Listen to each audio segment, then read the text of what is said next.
Hey everyone, and welcome back to the channel, and welcome to the Durand Union Station here in Durand, Michigan. I'm here for the famous Durand Railroad Days. This is a humongous train station, as you can see behind me, and they have a intersecting railroad diamond that we'll take a look at in this video. But they also have a carnival back there. We'll go explore the town. We'll check out the train museum. I grew up coming to this town with my dad because he was a train fanatic, and I mean a train like eat, sleep, pray trains. Anyways, and so I've been to this festival before, but it kind of looks really dead today. I know it's Friday and it's the first day of the festival, but I remember it being quite busy every single day of the festival. Anyway, so let's go check it out for today's episode. All right, you can see the carnival back there, and then this is the historic plaque for the Durand Union Station. You can pause the video if you want to read any of the information on here.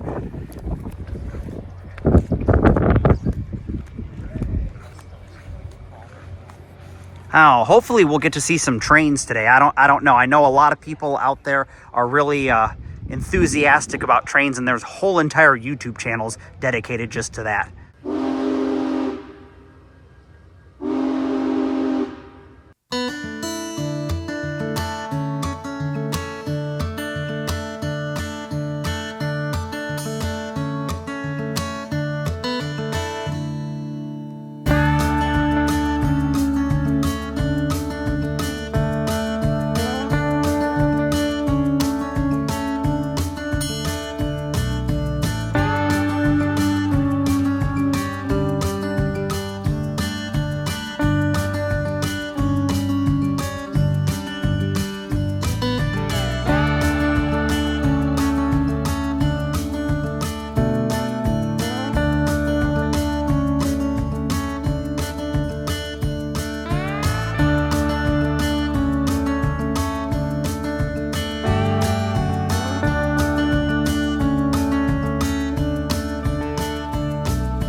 Durand, Michigan, with a population of around 3,000, is a very small town, but when it comes to railroading, it is huge.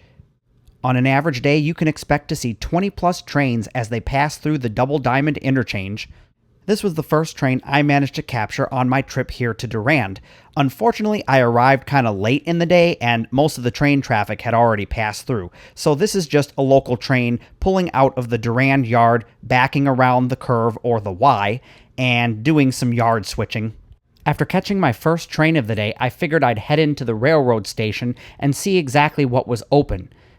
The station houses a small museum as well as the Durand Model Railroad Club. Unfortunately, while I was visiting, I wasn't able to gain access to the museum, so I couldn't show you guys here in this video, but we will head inside and check out the model railroad.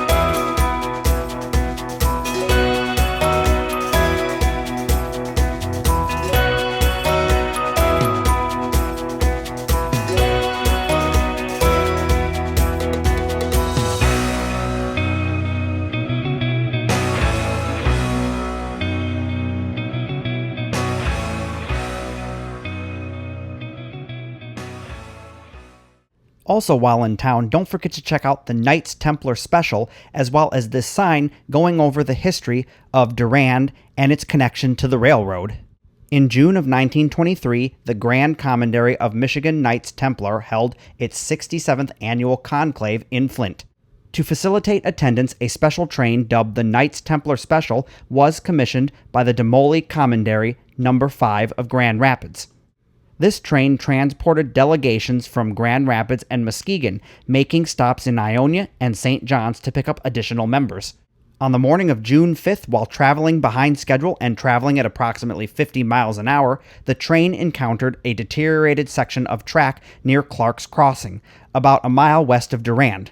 The poor state of the tracks, which had not been properly maintained for 25 years, caused the train and tender to derail and overturn. The second passenger coach collided with the first, while the rear cars remained upright. The accident resulted in the deaths of 5 individuals: Engineer Frank Pearsall and Fireman Joseph Park, both members of Corona, Commandery No. 21, stationed at Durand; John Eckerson and Herb D. Walden from Ionia Commandery No. 11, and A. J. Fanning of Grand Rapids. Additionally, 2 passengers would also sustain injuries. After learning about some of the town's railroad history, I think it's time to head on over to the carnival and see what the lineup is for this year. Oh, and also, if you're in town, do stop by Nick's. It is a great restaurant. I've eaten there before, and the food was fantastic, although it's been a long time.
Yeah, did you find it strange that during the middle of a Friday in the afternoon, none of the rides were operating? And I know this was one of the first days. I think the festival actually began on Thursday, and I was just like, this is strange. I wonder if anything's going to open up. This is just a weird festival because they sort of don't have things open until kind of later in the evening. Like, there's nothing going on during the middle of the day, and I'm like, but the festival's open. It's weird.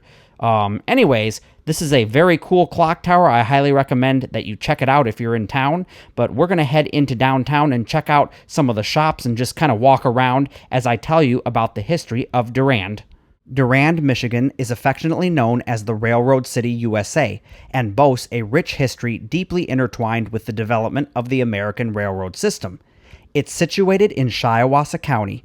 Durand emerged in the mid-19th century as a pivotal hub for rail transportation, a legacy that continues to define its character today. Originally platted in 1836 as Verner Center, the settlement was renamed Durand in 1876 to honor Congressman George H. Durand of Flint. The arrival of the Detroit and Milwaukee Railroad in 1856 marked the beginning of Durand's transformation into a railroad town.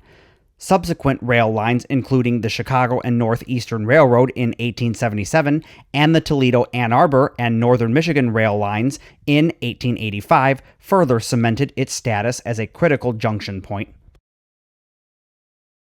After checking out Durand's downtown, I headed back over to the train station to see if I could catch a train. And just as I arrived, a Great Lakes Central train was about to pass by.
As the day drew to a close, I wanted to head back over to the carnival to see if anything was operating, so I could capture it on film for you guys. Amazingly, all the rides and attractions had opened for the evening and people were enjoying the thrills.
thank you for coming along to check out the 50th anniversary of the Durand Railroad Days in Durand, Michigan. If you like this kind of content, then give the video a thumbs up and consider subscribing. Also, consider becoming a channel member either here on YouTube or over on Patreon. There are links on screen and in the description box below. A big thank you to all of my members. Thank you for becoming a part of the Tilt Squad. I think that's going to do it for today's episode, and I will see you guys on another episode of The Traveling Man.